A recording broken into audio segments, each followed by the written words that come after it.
Hey, it is about that time. Jeff Johnson got 3 things you need to know 13 before the top of the hour. What up, Jeff? Doing, brother?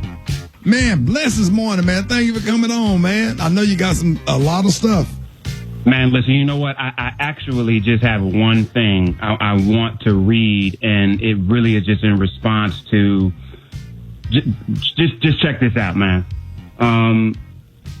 We're living in the age of the black woman, but we can't even tell. It's like black women are winning in everything, from politics to business, to art to music. But despite that, these accolades, Malcolm X's words about the treatment of black women in society still rings as fact.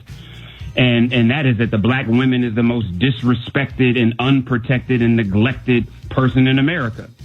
And, you know, this proclamation from Brother Malcolm is not just an indictment against the violence and oppression our sisters face at the hands of white America.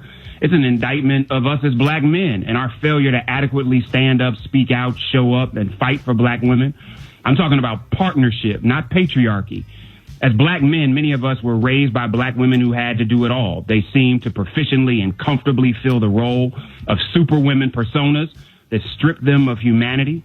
Countless times we've heard our mothers, big mamas, aunties, sisters, wives, girlfriends say, I got it. I can do this on my own. And a dehumanizing fallacy that we believed, internalized, and actually normalized. Worse, too many brothers have denied our responsibility to at least say, I got it, sis. Sure, they may say, no, I said I got it. Or they may communicate a lack of trust in us being able to do it. But so what?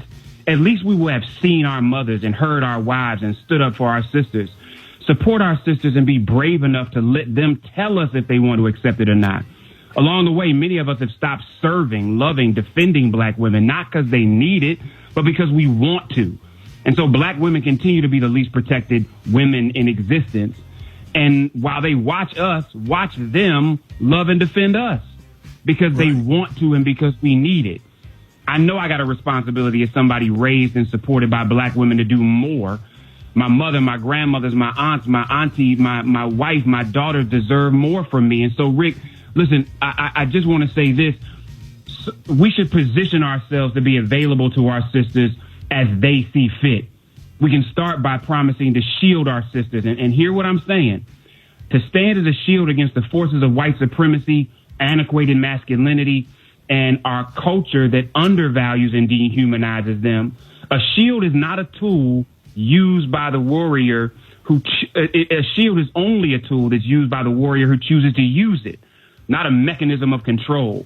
I want to stand with brothers who are already acting as well as those willing to shield black women. And what does that mean, Rick? It means S, I commit to see my sisters.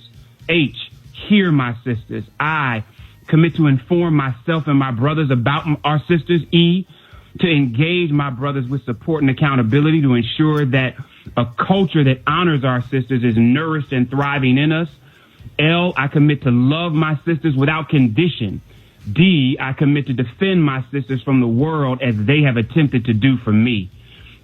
And I realize that many of us do this every day, Rick. But there's a whole lot of raggedy, just F-boys masquerading as men, as the vast majority of us are trying to figure out the way we do this through our own trauma, lack of models, and simplistic and unfair image of the always strong, never human black woman. Rick, I don't proclaim to have all the answers. I'm just calling for us to have the conversations rooted in love rather than hurt.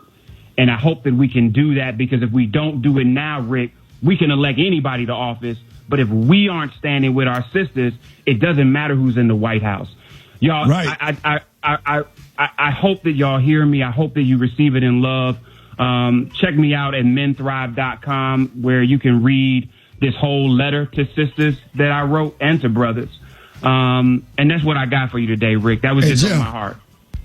Yeah. Yeah. You was watching that video. I know you was hoping I was push that man in that water. And he was like, push him in the water, Rick. Push him in the water. Just with your whole hand to his face, just the mug, because you ain't even. He was too much of a punk to punch him. You just need the mug. Jeff, I know you should have pushed him in the water, Rick. Mug it, Rick. You just need to mug it. Bye, Joe. Can't even call that assault. Y'all give it up for Jeff Johnson. All